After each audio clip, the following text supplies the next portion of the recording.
오늘 설교 제목이 그리스도 안에서 지체가 되려면이라는 제목을 가지고 오늘 하나님의 은혜를 나누고자 합니다. 여러분, 2025년을 시작한 지가 엊그제 같은데 아듀 2025에서 한 해가 이제 며칠 남지 않았다는 것을 여러분 알게 되실 것입니다. 또 우리가 살아가고 있는 순날들이 진짜로 2025년을 시작한 지가 엊그제 같은데 진짜로 며칠 남지 않았구나라는 생각을 이제 하게 되시죠. 근데 한 해 동안 많은 일들이 있었는데 혹시 여러분 신앙생활 속에서 성장하는 순간이 있으셨습니까? 아니면 아쉽고 소원한 일들이 많으셨나요? 옆 사람과 이렇게 인사하면 좋겠습니다. 하나님께서 당신을 성장시키실 겁니다 라고 이렇게 인사하면 좋겠습니다.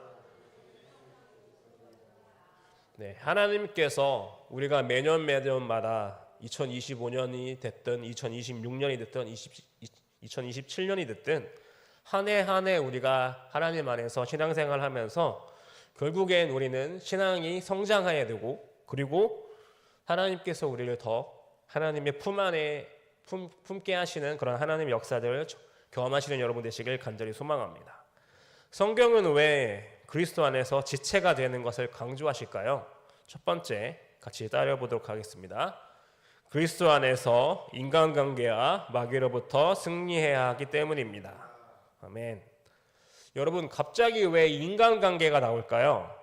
왜냐하면 17절부터 24절까지 말씀은 옛 자아가 죽고 새 사람으로 거듭남을 말하고 있습니다. 이것은 내가 옛날 내 뜻대로 했던 것들이 다 죽고 이제 내가 예수님과 함께 부활하겠다, 그래서 거듭남, 새롭게 태어났다라는 마음이 있는 거듭남을 말하고 있습니다. 그러면 이것이 그저 말로만 하는 것이 아니라 우리의 실제 생활 가운데 우리가 어떻게 생활해야 하는지가 나타나고 있는 부분입니다. 같이 따라한 대로 옆에 앉아있는 사람과 관계를 유지하는데 마귀가 틈탈 수가 있으니까 조심해야 한다는 말씀을 우리에게 하고 있습니다. 이것이 결국엔 보면 우리가 신앙생활 안에서, 공동체 안에서 배려와 상관이 왜 필요한지를 우리에게 보여주고 있습니다. 그래서 25절에서 바울은 이렇게 에베소 교회 성도에게 말씀하고 있습니다. 그 이웃으로 더불어 참된 것을 말하라 라고 이렇게 교훈하고 있습니다. 이것은 거짓을 버리는 것이 전제가 됩니다. 여러분, 거짓을 버리는 것이 어떤 의미가 될까요? 예수 그리스도를 통해서 새 사람이 된 사람은 거짓과 상관없는 삶을 살아야 된다고 얘기하고 있습니다. 이 말은 거짓을 완전히 버린 사람이 진실을 말할 수 있다는 것과 동일합니다. 거짓은 육체의 지혜를 쫓는 어리석은 행위가 되기 때문에 주변 사람들 보면 내가 이렇게 하지만 이것을 더 극대화시켜서 내가 이런 것을 하고 있습니다 하고 이렇게 허풍을 치는 사람들도 간혹 있습니다. 여러분, 성경에서 처음 죄가 들어오게 된 계기가 뭐였을까요? 창세기에 보면 여러분도 다 알다시피 뱀에게 들어온 마귀가 하와에게 가서 선악을 알게 하는 나무를 먹으면 내가 하나님처럼 될 것이라는 거짓에서 출발했습니다. 고린도후서 11장 3절 말씀에 보면 다음과 같이 이렇게 말씀하고 있는데 함께 읽어보도록 하겠습니다. 뱀이 그 관계로 하와를 미혹한 것 같이 너희 마음이 그리스도를 향하는 진실함과 깨끗함에서 떠나 부패할까 두려워하노라. 아멘. 이 말씀에 보면 당연히 어떻게 저 유혹에 넘어갈 수 있을까라고 이렇게 생각하게 되는 부분이 있습니다. 뱀에게 넘어가서 하나님과 관계가 깨어진다는 것은 성경 말씀에 나오는 하와와 아담에게만 해당되는 이야기가 아닙니다. 오늘날 우리에게도 마찬가지로 겪게 되는 순간일 수 있습니다. 왜냐하면 마귀는 우리를 육체의 지혜를 쫓게 하기 때문입니다. 당연히 그게 맞고 그렇게 행동하는 것이 당연하다라고 그렇게 가르치게 되는 부분이 마귀의 그런 간술인 부분입니다. 하지만 그와 반대로 진실함은 하나님의 은혜를 쫓는 신앙의 가장 기본적인 행위가 되는 것입니다. 그래서 사도 바울은 에베소 교회 성도들이 마귀의 미혹에 이제 넘어가서 그리스도를 향한 진실함과 깨끗함이 부패될까 두려워하고 있습니다. 계속해서 26절 말씀에서 에베소 교인들에게 말합니다. 분을 내어도 죄를 짓지 말라라고 이렇게 말씀하고 있습니다. 여기서 분이라는 것은 우리가 익히 알고 있는 것과 동일합니다. 화를 내는 것이죠. 온전치 못한 일이나 사람에 대해서 갖는 그런 감정적인 흥분을 말합니다. 우리는 나약한 인간이기 때문에 희로애락에 오고 우리의 감정을 오르락내리락 하는 그런 순간이 많이 있죠. 희로애락에 대한 감정을 갖고 표현하는 사람이기 때문에 기분이 좋았다가 갑자기 슬퍼지고 화를 내게 되는 경우가 있습니다. 하지만 성경에서 왜 우리에게 분을 내지 말라고 하는지 시편 37편 8절 말씀에 이렇게 나와 있는데, 이 말씀을 제가 대신 읽도록 하겠습니다. 분을 그치고 노를 버리며 불평하지 말라. 오히려 악을 만들 뿐이라. 아멘. 시편 37편 8절에서 말씀하고 있는 것은 노를 버리라고 이렇게 하는 것입니다. 유대인에게 있어서 해가 지는 때는 하루가 끝나는 시간이 아니라 하루가 시작되는 시간입니다. 그래서 해를 질 때까지 분을 가지고 있으면 새로운 날에도 분노를 버리지 않는 상태를 말하고 있다는 것을 우리에게 말하고 있습니다. 여러분, 분노가 지속되면 당연히 잠자리에 들 때까지 분노를 가지고 있기 때문에 잠을 설치게 되는 순간이 당연히 있죠. 이 사람한테 다시 전화를 해서 나한테 왜 이렇게 심한 말을 했냐라고 따지게 되는 행동들이 당연히 우리가 겪게 되는 그런 순간입니다. 만약 이러한 분이 사라지지 않아서 관계가 깨어졌는데 하나님과 관계를 원만하게 유지할 수 있을까요? 야고보서 1장 19절하고 20절 말씀 여러분들이 읽어주시면 감사하겠습니다.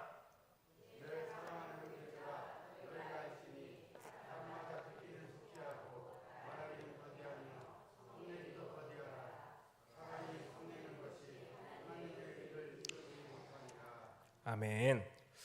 우리는 아까도 제가 서두에도 다시 말씀드린 것처럼 예수 그리스도를 통해서 우리는 옛 자아가 죽고 새 사람으로 거듭난 사람입니다.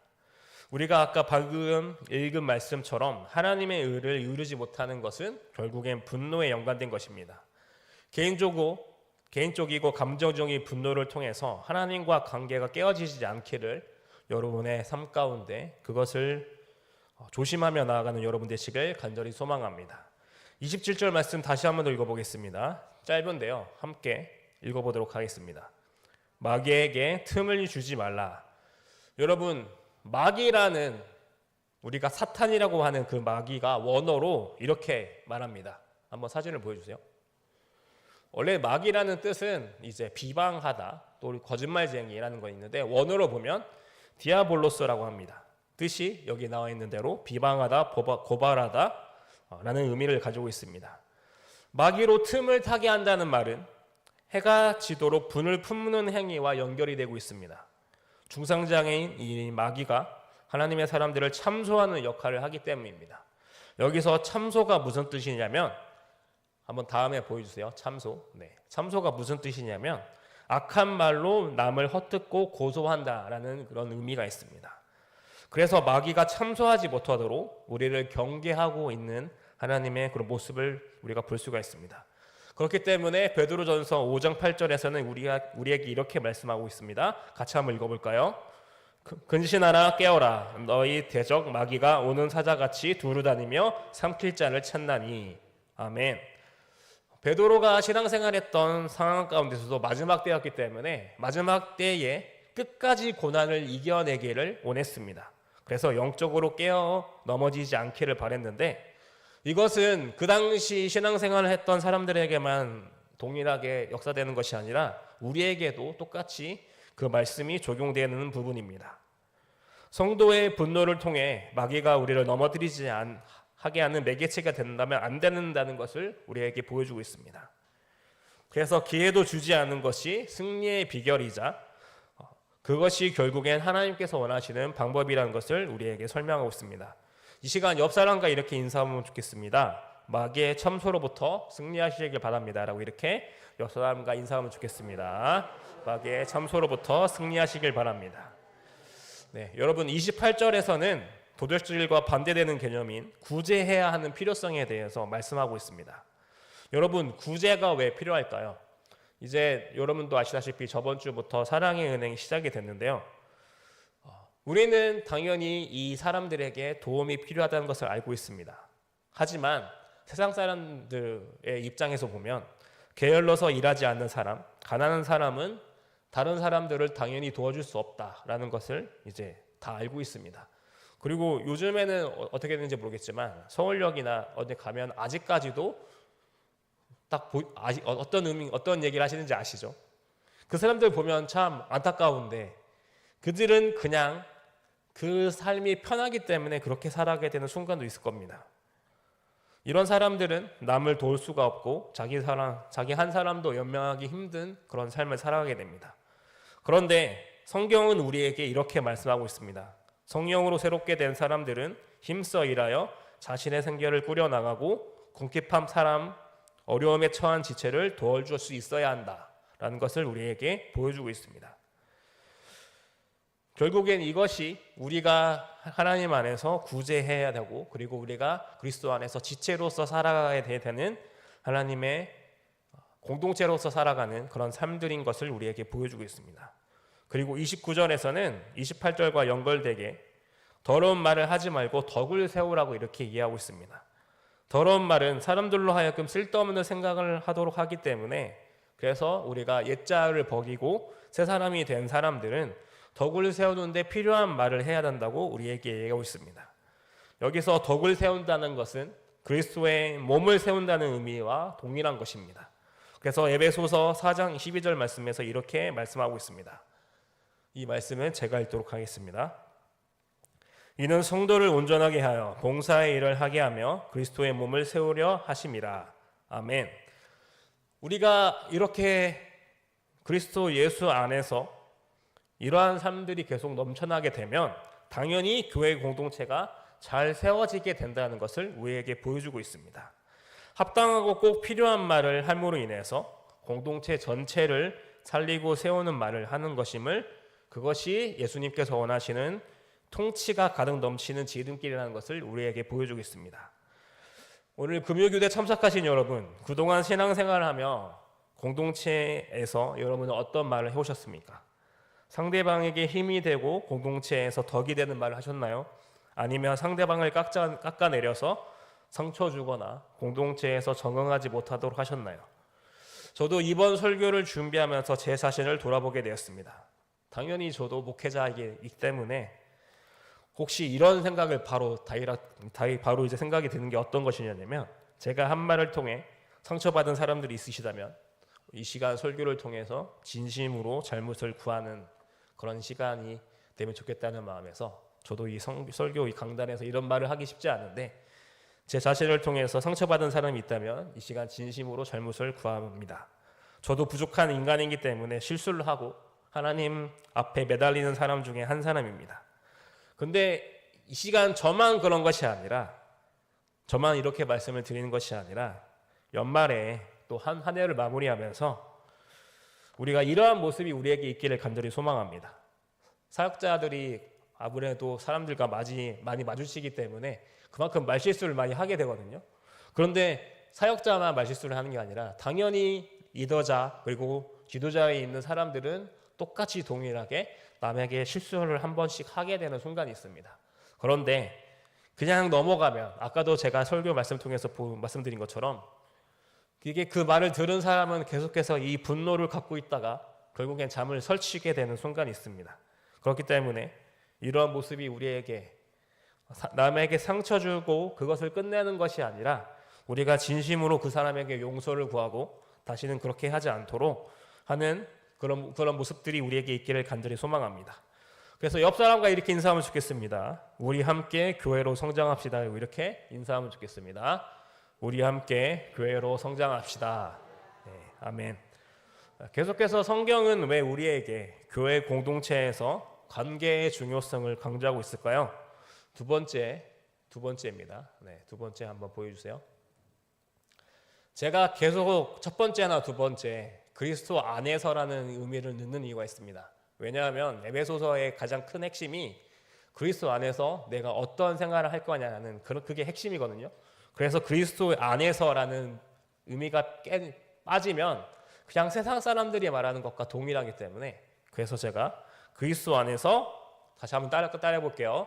그리스도 안에서 관계가 깨지면 성령이 근심하시기 때문입니다. 아멘. 네. 사실상 결론을 짧게 말씀드린다면 성령을 근심케 하지 말아야 한다고 우리에게 말씀하고 있습니다. 네, 다음 사진에 보면 나오죠. 네. 성령을 근심케 하지 말라라고 우리에게 말씀하고 있습니다. 왜냐하면 우리가 믿는 삼위일체이신 성령님은 인격적인 분이시기 때문입니다. 그래서 근심하고 슬퍼하는 감정을 가지고 계십니다. 왜냐하면 성령을 거스리거나 성령을 회방하는 일이 그에 해당하기 때문에, 그래서 아까도 두 번째 대지에서도 말씀드렸듯이 성령을 근심하게 하지 말라고 우리에게 보여주고 있습니다. 왜냐하면 성령을 거스리거나 성령을 회방하는 일이 그에 해당하기 때문에, 그래서 데살로니가전서 5장 19절에서는 이렇게 말씀하고 있습니다. 성령을 훼손하지 말며라고 되어 있는데, 이 말씀을 짧기 때문에 제가 그냥 읽었습니다. 자녀가 부모의 훈계나 지시에 대해서 제대로 따르지 않으면 당연히 어떻게 되겠어요? 부모에게 근심이 당연히 있겠죠. 이처럼 우리가 하나님의 말씀에 불순종할 때 성령님께서는 근심에 빠지시게 되는 것입니다. 그런데 우리는 다시 한 번 더 강조하지만 옛 자아가 죽고 예수님을 믿음을 통해서 거듭남을 얻어 새로운 사람이 되었다라고 이렇게 되어 있습니다. 그러면 당연히 성령님에 의해서 우리는 하나님의 것이 된 사람들입니다. 그래서 성령의 인도하심과 인치심은 우리의 삶에서 구원이 완성되는 날까지 계속되는 것이기 때문에, 그래서 데살로니가전서 4장 17절 말씀에서 이렇게 말씀하고 있습니다. 이 말씀 같이 읽어보도록 하겠습니다. 그 외에 우리 살아남은 자들도 그들과 함께 구름 속으로 끌어올려 공중에서 주를 영접하게 하시리니 그리하여 우리가 항상 주와 함께 있으리라. 아멘. 마지막 말씀에도 나와 있듯이 우리가 항상 주와 함께 있으리라는 이 말씀이 성령님께서 구속이 완성되는 날까지 우리를 떠나지 않는다는 사실을 우리에게 말씀하고 있습니다. 그렇기 때문에 우리는 노함, 분냄, 떠드는 것, 회방하는 것, 모든 악의를 버려야 한다는 것을 우리에게 보여주고 있습니다. 노함은 또 분냄은 같은 의미로 격하게 끌어오르는 분노, 복수하고자 하는 적대감을 나타내는 것이 분냄입니다. 이것을 가지고 신앙생활하는 사람들은 계속해서 이제 적대적인 감정이 클 수밖에 없다고 우리에게 보여주고 있습니다. 이런 상태에서 당연히 사람에게, 상대방에게 좋은 말이 나가지 않겠죠, 당연히. 네. 악한 말을 퍼붓는 행위를 말하고 있고요. 회방은 하나님을 모독하는 행위입니다.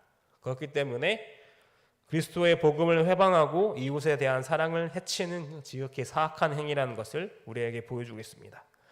그러면 이런 가운데 우리가 해야 하는 것이 뭘까요?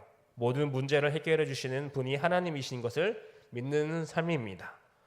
하나님께서 이러한 악을 몰아내실 수 있는 것인 것을 믿고 적극적으로 악이 떠나도록 행하는 것이 중요하다고 우리에게 보여주고 있습니다. 그래서 하나님께서는 골로새서 3장 8절에서 이렇게 말씀하고 있습니다. 이제는 너희가 이 모든 것을 벗어버리라. 곧 분함과 노여움과 악의와 비방과 너희 입에 부끄러운 말이라. 아멘. 하나님께서는 우리에게 분명하게 말씀하시는 것이 32절에서도 이렇게 말씀하고 있거든요.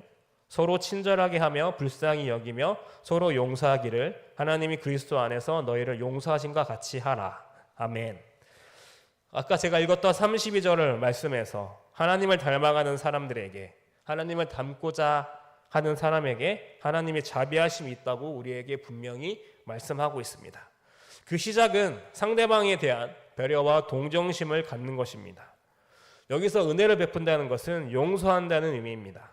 아까도 제가 저에게 상처받았던 사람들에게 용서를 구하듯이 우리는 예수님의 안에서, 예수 그리스도 안에서 용서의 은혜를 당연히 구해야 한다고 우리에게 보여주고 있습니다. 그렇기 때문에 그리스도 안에, 제가 아까 강조했던 그리스도 안에 대속적 희생이 하나님께서 우리를 용서할 수 있었다라는 것을 우리에게 보여주고 있는 것입니다. 그래서 우리는 남에게 빚진 자가 아니라 예수님께 모두 다 빚지고 있는 것입니다. 그렇기 때문에 우리는 예수 그리스도에게, 예수님께 이 진 빚을 갚는 것으로 용서할 수 있어야 됩니다. 마태복음 18장 33절에서 이렇게 말씀하고 있습니다. 여러분 이 말씀 같이 한번 읽어볼게요.